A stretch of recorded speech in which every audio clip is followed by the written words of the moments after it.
सोचिए एक ऐसा शहर जहां हर फैसिलिटी आपके करीब हो, जहां टेक्नोलॉजी एंड सस्टेनेबिलिटी को एक साथ मिलाकर एक सेल्फ सफिशिएंट सिटी डेवलप करी जाए। हर रूफटॉप पर सोलर पैनल्स हो, रिवर कोस्ट के सराउंडिंग में ऑफिसेज हो, वाटर टैक्सीज की फैसिलिटी हो एंड सिर्फ 10 मिनट के डिस्टेंस पर हॉस्पिटल्स हो। पर ऐसा क्या हुआ कि ये सेल्फ सफिशिएंट सिटी बनाने का सपना बस एक सपना ही बनकर रह गया? तो आज हम आपको लेकर चलेंगे into the heart of Andhra Pradesh to explore one of the ambitious urban dream. Capital city at Amravati. Amravati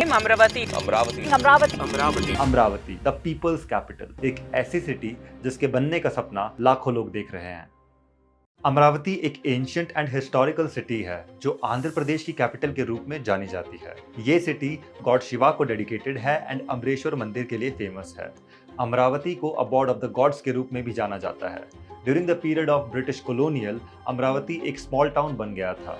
18th और 19th सेंचुरीज में सर्वेयर्स और archaeologist like Colin Mackenzie, sir Walter Elliot और अलेक्जेंडर री ने यहाँ एक्सकवेशंस किए, जिसमें बहुत से हिस्टोरिकल आर्टिफैक्ट्स और इंस्क्रिप्शंस मिली हैं जो अमरावती के यूनिक हेरिटेज को रिप्रेजेंट करती हैं। एंड ऐसे ही 2000 तक ये बस एक छोटा सा टाउन ही रहा।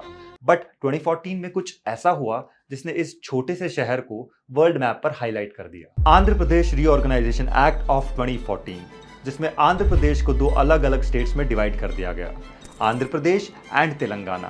एंड उसके बाद हैदराबाद को तेलंगाना की permanent capital and Andhra Pradesh की टेम्परेरी कैपिटल बना दिया गया। अब आंध्र प्रदेश को एक कैपिटल की ज़रूरत थी एंड इसलिए आंध्र प्रदेश गवर्नमेंट ने अमरावती को चूज़ किया and through land pulling scheme एक नई ग्रीनफील्ड कैपिटल डेवलप करने का डिसीजन लिया। ग्रीनफील्ड का मतलब होता है एक ऐसा एरिया जो ग्राउंड लेवल से डेवलप किया जाए फ्रॉम स्क्रैच, एंड इसमें बहुत से लोग शामिल हुए। इस लैंड पुलिंग स्कीम में 29 गांवों से लगभग 29,000 फार्मर्स एंड लैंड ओनर्स ने अपनी 34,000 एकड़ से ज़्यादा ज़मीन गवर्नमेंट को दी ताकि उस ज़मीन पर आंध्र प्रदेश की न्यू कैपिटल सिटी को बनाया जा सके। एंड जिन फार्मर्स ने अपनी फर्टाइल एग्रीकल्चर लैंड डोनेट की थी, उन्हें प्रोजेक्ट के स्टार्ट होने पर 1000 स्क्वायर यार्ड रेजिडेंशियल लैंड और 450 square yard commercial land lottery system के थ्रू अलॉट करी गई। इसके अलावा गवर्नमेंट ने फार्मर्स की क्रॉप लॉस की वजह से खोई हुई इनकम पर 30,000 से 50,000 रुपीस पर एकड़ एन्युटी देने का प्रॉमिस करा, जो हर साल 10% के हिसाब से इंक्रीज होनी थी। हैदराबाद से 300 किलोमीटर दूर अमरावती को एक happy liveable and sustainable city के फॉर्म में डेवलप किया जा रहा था, जहां लोगों को इंडिया की बिग सिटीज की तरह कॉमन प्रॉब्लम्स जैसे over population, bad infrastructure, traffic jams, pollution etcetera को फेस ना करना पड़े। एंड इन्हीं कॉमन प्रॉब्लम्स को टैकल करने के लिए आंध्र प्रदेश गवर्नमेंट ने अमरावती जैसी well planned smart city develop करने का अटेम्प्ट करा। लेकिन किसे पता था कि ये बस एक अटेम्प्ट ही बनकर रह जाएगा। अमरावती को चूज करने का एक और रीजन था एंड वो था इसकी स्ट्रैटेजिक लोकेशन। ये सिटी ईस्टर्न घाट्स के पहाड़ों से घिरी हुई है और कृष्णा रिवर के बैंक्स पर लोकेटेड है, जो भारत की 3rd लॉन्गेस्ट रिवर है। तो इससे हम ये एस्टिमेट लगा सकते हैं कि इस स्मार्ट सिटी में कभी भी पानी की कमी नहीं होगी। अमरावती का मास्टर प्लान लंदन के फॉस्टर प्लस पार्टनर्स ने डिजाइन करा था। इस प्लान में सिटी के सेंटर में गवर्नमेंटल कॉम्प्लेक्स बनाया जाएगा, जिसके सराउंडिंग में एक स्ट्रॉन्ग अर्बन ग्रिड होगी। इसके बीच में एक ग्रीन पैच भी होगा जो लुटियंस दिल्ली और न्यूयॉर्क सेंट्रल पार्क से इंस्पायर है, जिसमें 60% एरिया ग्रीनरी या पानी से भर दिया जाएगा। इस सिटी को 9 जोन्स में डिवाइड किया गया है: government, sports, health, electronics, tourism, knowledge, finance, justice और मीडिया सिटी। अमरावती का मकसद है एक इंक्लूसिव कम्युनिटी बनाना जो 5-10-15 प्रिंसिपल को फॉलो करेगी, जिसमें 5 मिनट में इमरजेंसी फैसिलिटीज, 10 मिनट में ओपन स्पेसेस और 15 मिनट्स में वर्क स्पेस तक पहुंचने की फैसिलिटी होगी। According to the original plan, high court को एक बुद्ध स्तूपा की शेप और विधानसभा को डायमंड शेप में बनाने का प्लान था, लेकिन आज 10 सालों के बाद भी वहां सिर्फ अंडर कंस्ट्रक्शन बिल्डिंग्स खड़ी हैं एंड वहां वही प्रॉब्लम्स है जो नॉर्मली हर इंडियन सिटीज में होती हैं। रोड्स पर स्ट्रीट लाइट नहीं है, लेकिन यहाँ एक वेल ड्रेनेज सिस्टम है जो अभी फिलहाल मिट्टी से भरा हुआ है, जो इस बात का प्रूफ है कि यहाँ एक अच्छी प्लान सिटी बनाने के एफर्ट्स किए गए थे। लेकिन इतनी प्लानिंग और क्लैरिटी के बाद भी why did it fail? Government की इतनी इन्वेस्टमेंट्स और एफर्ट्स के बाद भी यहाँ काम कैसे रुक गया? ऐसा क्या रीजन था? कुछ इंडिविजुअल्स की ईगो एंड पॉलिटिकल इश्यूज की वजह से अमरावती एक ड्रीम सिटी की जगह एक घोस्ट सिटी बन के रह गई है। 2015 में अमरावती को आंध्र प्रदेश की कैपिटल अनाउंस किया गया, उस टाइम चंद्रबाबू नायडू यहाँ के चीफ मिनिस्टर थे। इस सिटी का फाउंडेशन स्टोन खुद प्राइम मिनिस्टर नरेंद्र मोदी और चंद्रबाबू नायडू ने अक्टूबर 2015 में अपने हाथों से रखा और फिर अमरावती के डेवलपमेंट का काम स्टार्ट हो गया। ओवरऑल प्रोजेक्ट के इंफ्रास्ट्रक्चर के लिए अप्रोक्सीमेटली ₹1 लाख करोड़ का बजट प्रपोज किया गया, जिसमें वर्ल्ड बैंक ने अमरावती के डेवलपमेंट के लिए 2100 करोड़ और Asian infrastructure investment bank AIIB ने 1400 करोड़ देने का प्रॉमिस किया। इसके बाद चंद्रबाबू नायडू की गवर्नमेंट ने अमरावती में बहुत तेजी से डेवलपमेंट की और 2019 तक अप्रोक्सीमेटली ₹10,000 करोड़ का इंफ्रास्ट्रक्चर का काम कंप्लीट कर दिया, जिसमें roads and new office buildings की कंस्ट्रक्शन एंड डेवलपमेंट जैसे काम इंक्लूडेड थे। अमरावती में डेवलप किए गए कुछ स्ट्रक्चर्स में से प्रजा वेदिका नाम का एक कन्वेंशन हॉल था, जहां CM नायडू अपनी मीटिंग्स कंडक्ट करते थे एंड इसकी total construction cost around ₹8.9 crore थी। यहाँ तक अमरावती सिटी के डेवलपमेंट का काम ऑन टाइम चल रहा था।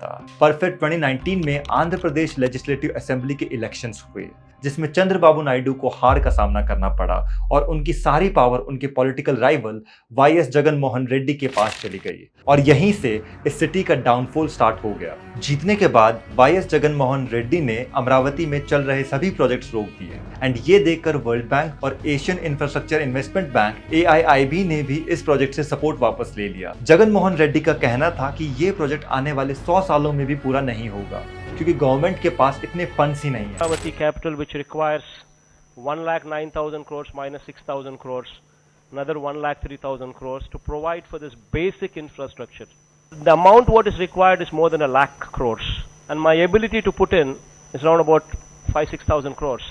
एंड 3 कैपिटल फॉर्मूला प्रपोज किया, जिसमें विशाखापट्टनम को एडमिनिस्ट्रेटिव कैपिटल, कुर्नूल को जुडिशियल कैपिटल और अमरावती को लेजिस्लेटिव कैपिटल बनाने का प्लान था। रेड्डी ने अमरावती प्रोजेक्ट को हॉल्ट पर डाल दिया क्योंकि ये प्रोजेक्ट नायडू की फर्स्ट प्रायोरिटी था एंड वो टोटली नायडू के अगेंस्ट थे एंड उनके थ्रू स्टार्ट करे गए किसी भी प्रोजेक्ट को कंप्लीट नहीं करना चाहते थे। रेड्डी के इस डिसीजन के बाद फार्मर्स ने प्रोटेस्ट स्टार्ट कर दिया। To look at the big story that's building up in Andhra Pradesh. Naidu के मास्टर प्लान के अकॉर्डिंग बेलागापुड्डी विलेज अमरावती का नर्व सेंटर बनने वाला था एंड ये अनाउंस होते ही वहां की लोकल इकोनॉमी एंड पॉपुलेशन धीरे धीरे बढ़ने लगी थी एंड उसकी डिमांड को मीट करने के लिए आसपास के गांवों में छोटे होटल्स एंड घर बनना स्टार्ट हो गए थे। लेकिन रेड्डी गवर्नमेंट के टेक ओवर के बाद ये स्ट्रक्चर्स डिमोलिश कर दिए गए। लोकायुक्त की रिपोर्ट के अकॉर्डिंग इनको डिमोलिश करने का reason Andhra Pradesh reverse conservancy act 1884 और एनवायरमेंट प्रोटेक्शन एक्ट 1986 का वायलेशन बताया गया। अगले 3 और सालों तक अमरावती प्रोजेक्ट ऐसे ही होल्ड पर पड़ा रहा और बहुत से प्रोटेस्ट और लीगल केसेस के बाद फाइनली 3 मार्च 2022 को आंध्र प्रदेश हाई कोर्ट ने फैसला सुनाया कि रेड्डी गवर्नमेंट अमरावती के डेवलपमेंट को इस तरह बीच में नहीं रोक सकती, क्योंकि इस प्रोजेक्ट के स्टार्ट होने से पहले गवर्नमेंट ने एग्रीमेंट साइन किया था and as per that high court ने रेड्डी गवर्नमेंट को नायडू के मास्टर प्लान के अकॉर्डिंग अगले 6 महीने में इस पूरे प्रोजेक्ट को कंप्लीट करने का ऑर्डर दिया। लेकिन रेड्डी गवर्नमेंट ने इस डिसीजन को सुप्रीम कोर्ट में चैलेंज करा एंड सुप्रीम कोर्ट ने हाई कोर्ट के ऑर्डर पर स्टे लगा दिया एंड इसके बाद काफी बिल्डिंग मटेरियल्स की प्रोजेक्ट साइट से चोरी होने लगी और बने हुए रोड्स को बिना किसी रीजन के खोद दिया गया और ऐसे प्रोजेक्ट्स जो 90% कंप्लीट थे उनकी वाटर एंड इलेक्ट्रिसिटी की सप्लाई कट कर दी गई और जो प्रोजेक्ट्स कंप्लीट हो गए थे उन्हें रेड्डी गवर्नमेंट ने अपनी पार्टी के कलर में पेंट करवा दिया। एक्चुअल में रेड्डी गवर्नमेंट ये बिल्कुल नहीं चाहती थी कि किसी भी प्रोजेक्ट का क्रेडिट नायडू को मिले और उन्होंने इसी तरह अपने टेन्योर के अंदर नायडू के स्टार्ट करे गए काफी प्रोजेक्ट्स को कैंसिल कर दिया। फिर जून 2024 में असेंबली इलेक्शंस हुए, जिसमें तेलुगु देशम पार्टी यानी चंद्रबाबू नायडू की पार्टी ने 175 में से 135 सीट जीती। वहीं रेड्डी की गवर्नमेंट को सिर्फ 11 सीट्स मिली, जो ये रिप्रेजेंट करता है कि लोग रेड्डी की गवर्नमेंट से थक चुके थे। रेड्डी की सरकार ने डेवलपमेंट की जगह नायडू के शुरू करे गए प्रोजेक्ट्स को रोकने पर ध्यान दिया और इसी वजह से इन्वेस्टर्स ने वहां इन्वेस्ट नहीं किया और बहुत सी इन्वेस्टमेंट स्टेट के बाहर चली गई। पर अब बीजेपी के साथ यहाँ कोलिशन गवर्नमेंट फॉर्म हुई है और इस कोलिशन गवर्नमेंट के फॉर्म होने पर नायडू को अमरावती प्रोजेक्ट में सीधे सेंट्रल गवर्नमेंट से हेल्प मिली है। नायडू ने कहा है कि उन्हें सिंगापुर गवर्नमेंट से फिर से बात करनी पड़ेगी, ये जानने के लिए कि क्या वो नए सर्कमस्टांसेस में भी आंध्र प्रदेश गवर्नमेंट के साथ काम करना चाहेंगे या नहीं। आंध्र प्रदेश गवर्नमेंट के ऊपर लैक ऑफ कॉन्फिडेंस की वजह से इन्वेस्टर्स को अट्रैक्ट करना मुश्किल होगा, क्योंकि उनके पिछले 5 सालों का एक्सपीरियंस अच्छा नहीं था। बट स्टिल नायडू की गवर्नमेंट ने प्रॉमिस करा है कि वो आने वाले 2.5 सालों में इस प्रोजेक्ट को कंप्लीट करेंगे। बिफोर असेंबली इलेक्शन 2024 अमरावती में जमीन लेने में कोई भी इंटरेस्टेड नहीं था, लेकिन दोबारा से नायडू के पावर में आने से इन्वेस्टर्स अमरावती में वापस आने लगे हैं और जो बची हुई जमीन है उसमें इन्वेस्ट कर रहे And हैं। finally, with Chandrababu Naidu taking charge as Andhra Pradesh Chief Minister for a fourth time, Amravati land prices have spiked as the Chief Minister has made it clear establishing the new capital for Andhra Pradesh will be a priority for his government. Also Naidu ने YS Jagan Mohan Reddy के 3 capital plan को भी खत्म कर दिया है। जब नायडू 4 जून को शपथ ले रहे थे उस टाइम वहां जमीन 15,000 पर स्क्वायर यार्ड में मिल जाती थी, लेकिन फिर अगले ही कुछ दिनों में वहां रेट 35,000 पर स्क्वायर यार्ड पहुंच गया। आंध्र प्रदेश के न्यू सीएम चंद्रबाबू नायडू ने अमरावती को अपना फर्स्ट प्रायोरिटी प्रोजेक्ट बताया और कहा कि गवर्नमेंट अमरावती सिटी के डेवलपमेंट के लिए फॉस्टर प्लस पार्टनर्स के पुराने मास्टर प्लान को फॉलो करेगी। नायडू ने फार्मर्स के पेंडिंग लीज ड्यूज और फाइनेंशियल मैटर्स को सेटल करने का भी वादा करा। अमरावती के बहुत से सेक्टर्स में सिग्निफिकेंट ग्रोथ और डेवलपमेंट होने की उम्मीद है, जिनमें इंफॉर्मेशन टेक्नोलॉजी एंड टूरिज्म जैसे सेक्टर्स हैं। आंध्र प्रदेश गवर्नमेंट ने इस सिटी में world class educational institutions and research centres develop करने का प्लान करा है, जो टेक्नोलॉजी, हेल्थ केयर और इंजीनियरिंग सेक्टर्स के लिए स्किल्ड वर्कफोर्स प्रोवाइड करेंगे। एंड यहाँ की फर्टाइल लैंड और favourable climate conditions rice, cotton और फ्रूट्स के कल्टीवेशन के लिए आइडियल हैं, जिससे फूड प्रोसेसिंग इंडस्ट्री में भी काफी ग्रोथ होगी। अलॉन्ग विद दिस, इस सिटी के लोगों को बेटर कनेक्टिविटी देने के लिए हाई स्पीड रेल नेटवर्क भी डेवलप किया जाएगा, जिससे लॉजिस्टिक्स एंड रिलेटेड सेक्टर्स में ग्रोथ देखने को मिलेगी। रिसेंटली जुलाई 23 को union finance minister Nirmala Sitharaman ने अमरावती के डेवलपमेंट के लिए 15,000 करोड़ का special financial support package announce किया और आने वाले सालों में एडिशनल अमाउंट देने का वादा किया।